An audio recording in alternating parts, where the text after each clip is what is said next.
तो दोस्तों, माइक्रोसॉफ्ट के बिल गेट्स के बारे में कौन नहीं जानता आज के वक्त में। और जब से वो सिंगल हुए तब से लड़कियां मैसेज कर रही हैं उन्हें, सर हमसे शादी कर लो, इतना पैसा लेकर कहाँ जाओगे।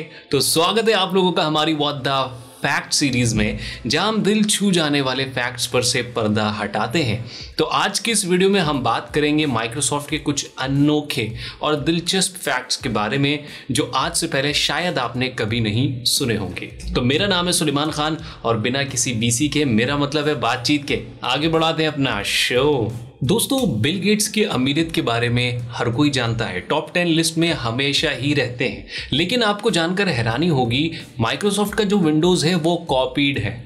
हाँ भाई, ये उस वक्त की कहानी है जब एप्पल ने 1977 में अपना पहला कंप्यूटर इंट्रोड्यूस करा था जिसका नाम था एप्पल II।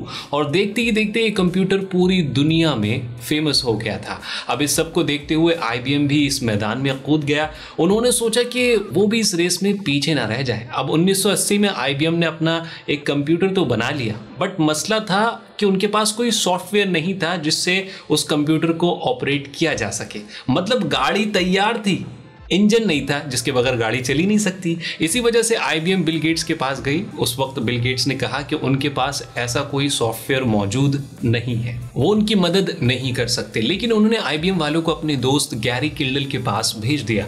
गैरी किल्डल एक कंप्यूटर जीनियस थे जिन्होंने 1972 में सभी कंप्यूटर्स के लिए एक ऑपरेटिंग सिस्टम बना लिया था जिसका नाम CP/M था। उससे पहले हर कंप्यूटर का अलग ही ऑपरेटिंग सिस्टम होता था। अब जब IBM वाले इनके घर पहुंचे तो ये महाशय एक प्लेन किराए पर लेकर घूमने गए हुए थे और इनकी बीवी जो घर पर थी उसने IBM वालों से सही से बात भी नहीं की, जिसकी वजह से IBM वाले बड़ा चिढ़ गए और गुस्सा हो गए। जब गैरी किल्डल को फ़ोन मिलाया गया और बताया गया कि उनसे कोई कंपनी वाले मिलने आए हुए हैं, तो उसने सोचा कोई छोटी मोटी कंपनी के लोग मुझसे मिलने आए होंगे। उसने ज़्यादा भाव नहीं दिया, इग्नोर कर दिया। उन्हें क्या पता था कि ये बाजी कोई और मारने वाला है और ये उनकी लाइफ की सबसे बड़ी गलती होने वाली है। अब कंपनी वाले दोबारा से 25 साल के बिल गेट्स के पास पहुंचे और उन्हें सारी सिचुएशन के बारे में बताया। अब बिल गेट्स ने इसे एक बहुत ही अच्छी अपॉर्चुनिटी माना अपनी कंपनी के लिए और अपने लिए। उसे पता था कि IBM के साथ काम करके वो बहुत ही आगे जा सकता है, लेकिन उनके पास तो कोई ऑपरेटिंग सिस्टम था ही नहीं।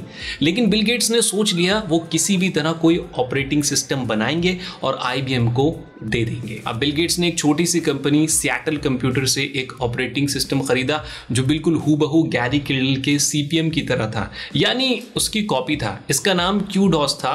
अब बिल गेट्स जानता था कि ये गैरी के CP/M की कॉपी है, इसलिए उन्होंने इसमें अपनी कुछ एडिशंस ऐड की और IBM को बेच दिया और बिल गेट्स ने इसका नाम MS-DOS रख दिया।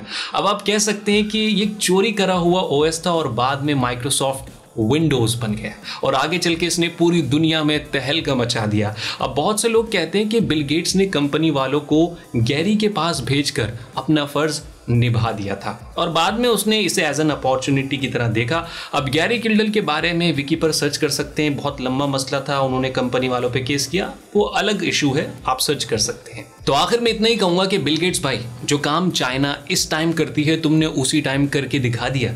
कितने आगे थे तुम अपने वक्त से। और ये बात सुनकर दोस्तों आप लोग हैरान रह जाएंगे कि हम तो स्मार्ट वॉचेस आज चला रहे हैं, लेकिन माइक्रोसॉफ्ट ने 94 में ही दुनिया की सबसे पहली स्मार्ट वॉच बनाई थी जिसका नाम था टाइमेक्स डेटालिंक 150। उसके अंदर एक LCD डिस्प्ले थी और विंडोज PC से आराम से कनेक्ट हो जाती थी और डेटा स्टोर भी कर लेती थी। भाई कितने आगे थे यार माइक्रोसॉफ्ट वाले, उम्मीद है ये भी कॉपी ना करा उन्होंने। और आपको हैरानी होगी कि माइक्रोसॉफ्ट ऑफिस सबसे पहले एप्पल के मैकिंटॉश में रिलीज किया गया था, क्योंकि बैक इन 1989 एप्पल का मैक ज्यादा पॉपुलर था विंडोज से और फिर एक साल बाद वो विंडोज में हमें देखने को मिला। और क्या आप लोगों को पता है, आप विंडोज में कॉन नाम का फोल्डर नहीं बना सकते। आप चाहे तो कोशिश कर सकते हैं, विंडोज आपको हमेशा एरर ही दिखाएगा। यकीन नहीं आता तो ट्राई कर लीजिए अभी के अभी।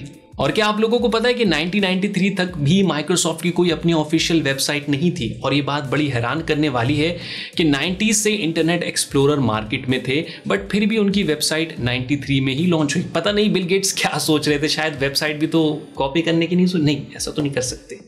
गालियां कैसे दे रहा था? गाली भैया, मेरा मुंह से निकल गई, मेरी जबान टूट गई यार। क्या कर रहा है? और आप लोगों को मैं बता दूं कि माइक्रोसॉफ्ट ने ही टैबलेट कंप्यूटर इन्वेंट किया था सबसे पहले, एप्पल ने नहीं। एप्पल का तो 2010 में रिलीज हुआ था, लेकिन माइक्रोसॉफ्ट ने 2001 में ही Windows XP power tablet launch किए थे।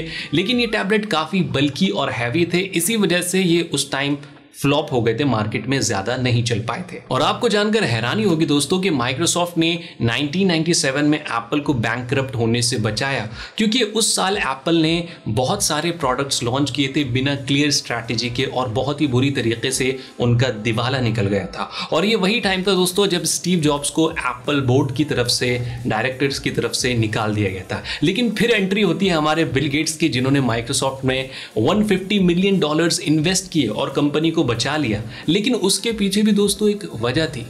ऐसी थोड़ी ना हमारे सिंगल बिल गेट्स कुछ काम करते हैं। जैसे ही उन्होंने इन्वेस्टमेंट की वैसे ही एप्पल ने अपने सारे लॉ सूट्स या केसेस माइक्रोसॉफ्ट के ऊपर से हटा दिए और बिल गेट्स ने कहा कि मैंने इन्वेस्टमेंट इसलिए करी है ताकि मार्केट में एक रियल कंपटीशन रह सके और कंपनी के असली हकदार स्टीव अपनी कंपनी में वापस आ सकें। वैसे बिल गेट्स बहुत तेज हो तुम, पैसा नहीं होता तो इंसान क्या नहीं कर सकता यार, पैसा होता तो सब कुछ कर सकता है। और बहुत से लोगों को मैं बता दूं कि माइक्रोसॉफ्ट अपने सॉफ्टवेयर कभी नहीं बेचता। कहीं आप लोग समझ रहे हो कि वो सॉफ्टवेयर बेचता है, बल्कि वो सॉफ्टवेयर लाइसेंसेस बेचता है, समझे। आसान भाषा में मैं आपको समझाऊं तो जितने चाहे लाइसेंसेस आप खरीद सकते हैं MS वर्ड या विंडोज़ को चलाने के लिए, लेकिन ऐसा करके आप उनके सॉफ्टवेयर चलाने का लाइसेंस खरीदते हैं, उनका सॉफ्टवेयर आप कभी ओन नहीं कर सकते, नहीं तो मार्केट में विंडोज़ का पिंडोज आने में देर नहीं लगेगी। दोस्तों एक बार बिल गेट्स से एक इंटरव्यूअर ने पूछा कि आपकी कामयाबी का राज क्या है। उन्होंने फौरन उसको अपनी चेकबुक में से चेक निकालकर उसे साइन करके दे दिया और कहा कि जितनी चाहे उतनी अमाउंट इस पर भर दो। उस इंटरव्यूअर को लगा कि बिल गेट्स इस बात से नाराज हो गए हैं। उसने कहा सॉरी सर, मेरा वो मतलब नहीं था। बिल गेट्स ने कहा यही तो तुमने बहुत बड़ी गलती कर दी। मेरी कामयाबी का राज ये है कि मैं कभी भी अपॉर्चुनिटी नहीं गंवाता जो तुमने अभी गंवा दी है। तो दोस्तों आप भी अपॉर्चुनिटी बिल्कुल भी ना गंवाएं, हमारी वीडियो को लाइक करने में, चैनल को सब्सक्राइब करने में और इस वीडियो को जितना हो सके शेयर करें। शुक्रिया।